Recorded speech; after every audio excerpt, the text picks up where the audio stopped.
Good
morning everyone, and welcome to another out and about video. And today we find ourselves over here in Haworth, which many of you will obviously know as the Bronte County. Now we're here primarily to look at what's perhaps the most famous photograph that has ever been found and discovered, and I think it was released around about 1900. But we are going to look at some important aspects of that photograph, because we think it does show one of the earliest photographs of the Bronte Parsonage when one of the Bronte sisters was still alive. Now the photo in question came out in a book, and I'll put the title of the book down below, and it was around about the 1900s. Well, this photograph, it's proved to be a bit controversial, simply because it shows what looks like a father and his daughter, young daughter, walking past some headstones. It shows another guy sitting on a grave headstone itself, and then it shows another chap sat further back, just over in this direction. The reason why this photograph is proving a little bit controversial is because, like I said, it does show the parsonage back in the 1800s, when we think one of the Bronte sisters was still alive, and that sister was Charlotte Bronte. Now she was more famous for writing the novel Jane Eyre. But we're going to date this photograph by using 3 headstones. Now these headstones are possibly the most famous headstones that you will ever come across anywhere, because they can help date this photograph. And we're going to go to the headstone now, and then we'll describe and talk more in detail about why these headstones, like I said, are probably the most famous that you will ever come across.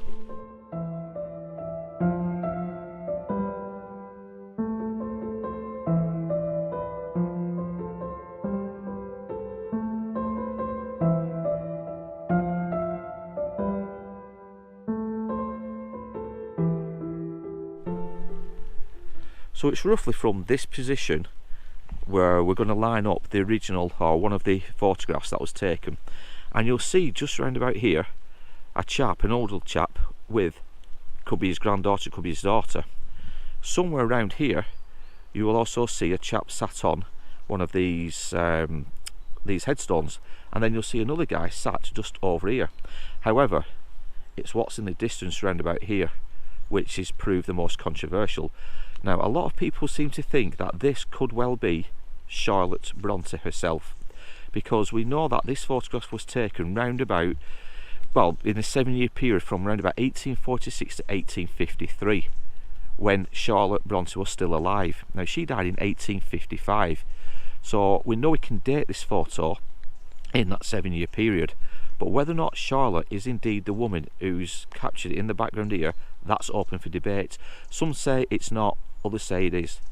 So yeah, I'm going to put the photograph roughly over this scene here. I will try to line up the black and white photo over this footage now.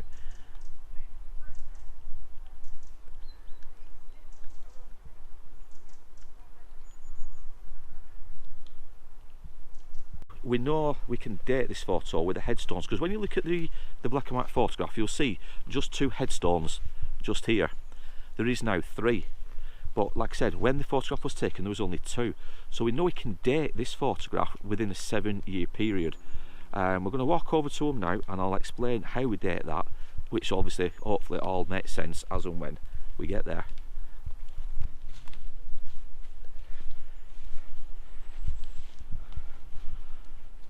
So when we come to this headstone here, you'll notice the name and the years and vice versa of the people who died. And in this instance we can see Mary Ann, daughter of Richard and Sarah, I can't remember, is it Shackleton of Stanbury, in 1846, aged 5 years. It's hard to make out some of the other years, but we can see that this is dated 1846 when this headstone was here. And the one next to it, you've got the years, the earliest year, is it 1865, something like that, it's been added, 1839, sorry, so you got 1839, which is here. But if you take a step back, these are the only two headstones that are in that photograph. This one isn't. And when we look at the year, you'll see who died September 9th, and it's 1853, aged 31 years. And this Sarah, wife of William Ennis, or Binns, is it Binns? Wife of William Binns. This headstone isn't in that photograph. So we know between that one and this one, the years, there's a 7-year gap. Now, if this is making sense, brilliant. So we know that this photograph that was taken must have been taken between 1846, from November onwards, up until September 1853. Simply because this headstone is not in that photograph. So you've got a 7-year period when this photograph of this parsonage must have been taken. Whether or not it's Charlotte Bronte that's indeed walking past the house, that's open to debate. But what makes this also important, this photograph, is it's one of the earliest known photographs of the Bronte Parsonage at a time when one of the Bronte sisters was alive. And like I said, that Bronte sister was Charlotte Bronte. So when we look back at the opposite direction of where the photograph was taken, like I said, we think it's somewhere either there or there. Now, a lot of the headstones, the graves are sunk, so it makes it a little bit more difficult. But yeah, this is the view they would have had, especially the old guy with his daughter or grandchild who was walking in this direction here. They would have been stood around about here. The other chap was over in that direction, sat on, I don't know if it was a wall, perhaps the wall at the back, and then you've got the other guy sat on the headstone in this area.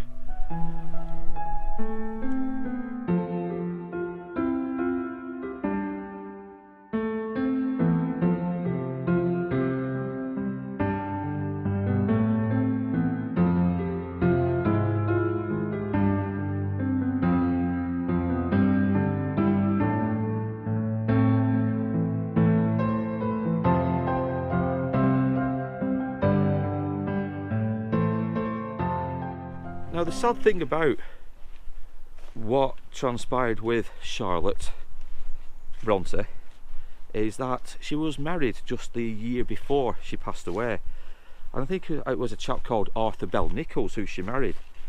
Now, I think they were married for about 8 months, 9 months, like I said before, Charlotte would eventually pass away.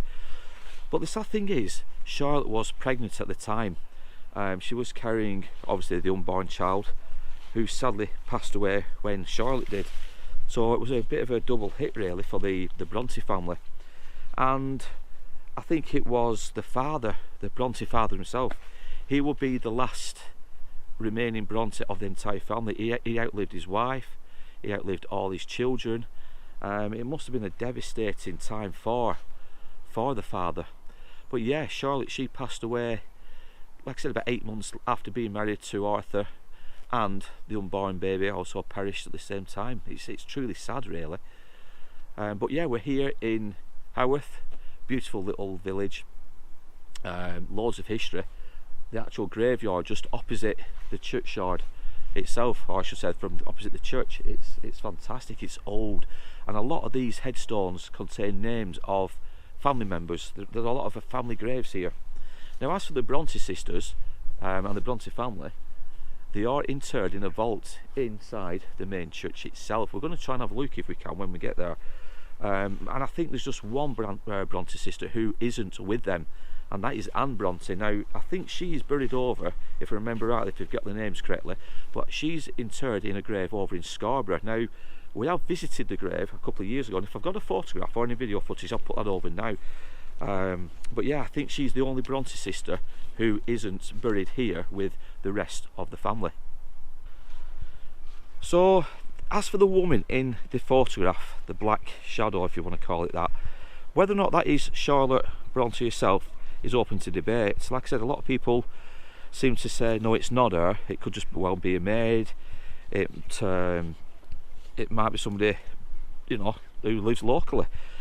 Some people seem to think, yeah, it is Charlotte Bronte. But we could throw another name into the hat, and that is a lady called Ellen, and I think it's pronounced Nussey or Nussey. And Ellen was a very close friend of Charlotte Bronte. She'd known her for many years, and we know that they had very close relationship together. You know, they shared intimate secrets with each other, they'd look after each other at times of need, and especially when a lot of the Bronte sisters themselves died, obviously at very young ages. And I think she was the last to pass away. I could be wrong, but yeah, the photograph I'm about to show you of Ellen herself might convince one or two watching this video that it could well be her who's walking past the actual parsonage when that photograph was taken. And I'll put that photograph over now, and I'll compare it to the silhouette or the shadow of the lady walking past, and you can make your own conclusions up. As for Ellen Nussey or Nussey, she would devote the rest of her life to carrying on and reminding people of Charlotte Bronte, a close friend. You know, she'd I think she wrote maybe a book or two herself. I could be wrong again with that.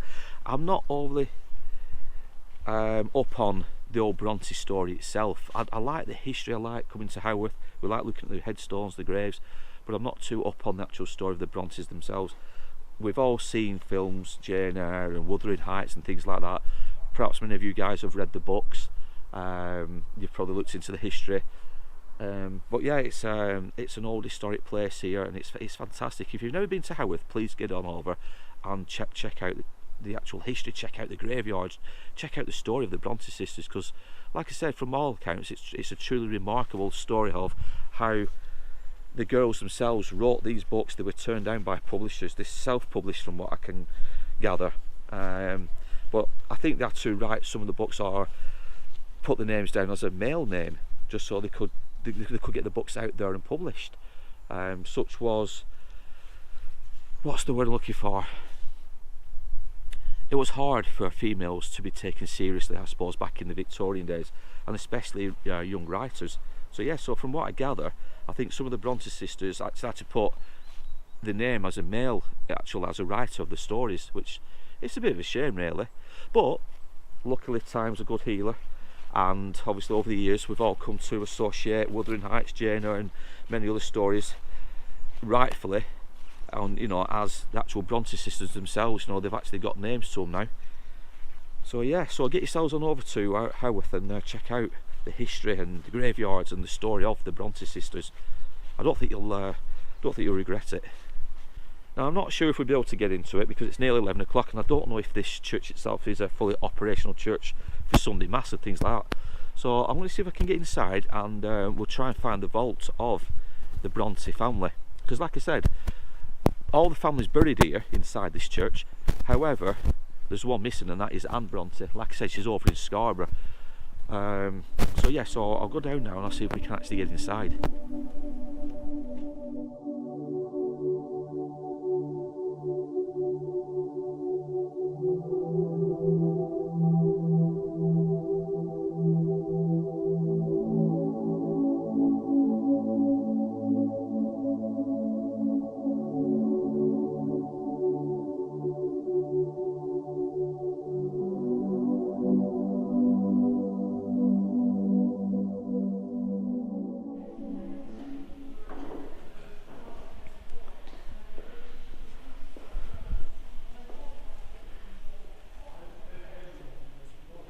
in memory of Emily Jane Bronte, who died December 19th, 1848, aged 30 years, and of Charlotte Bronte, born April 21st, 1816, died March 31st, 1855.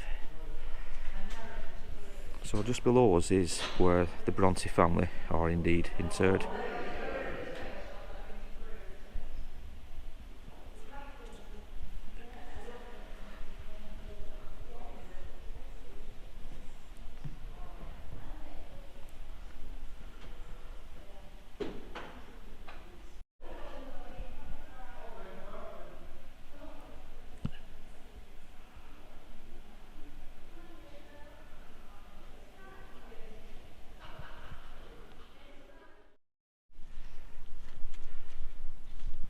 So there is a service in the church at 11 o'clock, but the people, I presume volunteers, very welcoming and friendly.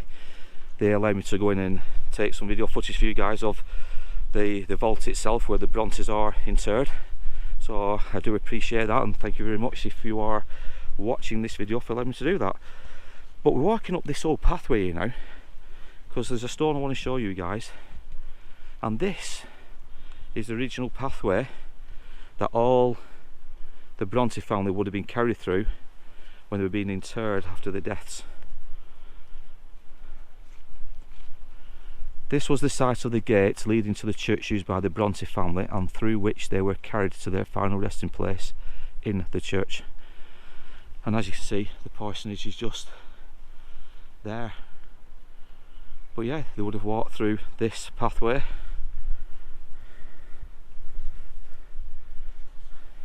They would have gone down, and obviously inside the church where we've just been.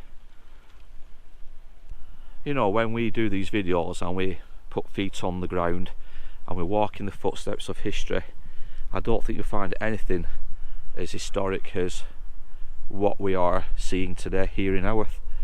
It's a remarkable place, it really is. I mean, you can just see how old and dated a lot of these headstones are. Many of them are sunk, as I mentioned in the video, which is a shame. But today, I mean, the weather's not brilliant, but we'd rather come when it's like this time of year, because a lot of the leaves and the foliage has died down, so you get a clear view of the parsonage in the distance. We can line up roughly the photograph that we've been talking about. We can show you guys a lot more features. But yeah, putting feet firmly on the floor, on the ground of where our ancestors once walked, you can't beat this feeling. It's in a way, it's like an honour really, isn't it? You know, we've got the technology and the facilities to provide these videos that can be shared with people, and hopefully there's a lot of interest still out there for things like this. The headstones, probably the most, I'd say, unique and most famous headstones that you will ever come across if you do graveyard walks, cemetery walks. I don't think you'll find any more important headstones ever. And that's my personal opinion. Obviously others will disagree, and quite rightly. But yeah, if you're ever over in Haworth, please come and check the graveyard out, check out the church, and check out the vaults where the Brontes are. I think you'll enjoy it, you will not be disappointed. But as we leave rainy Haworth, like I said, I hope you enjoyed the video. If you did, don't forget to give us a thumbs up, don't forget to comment down below. If you know the history of the Brontes, tell me some more about it, tell me the history, get in touch. But in the meantime, as I always say, I want you to take care, I want you to look after yourselves, and we will be back soon with another tale from my dark but illustrious past. Take care, guys.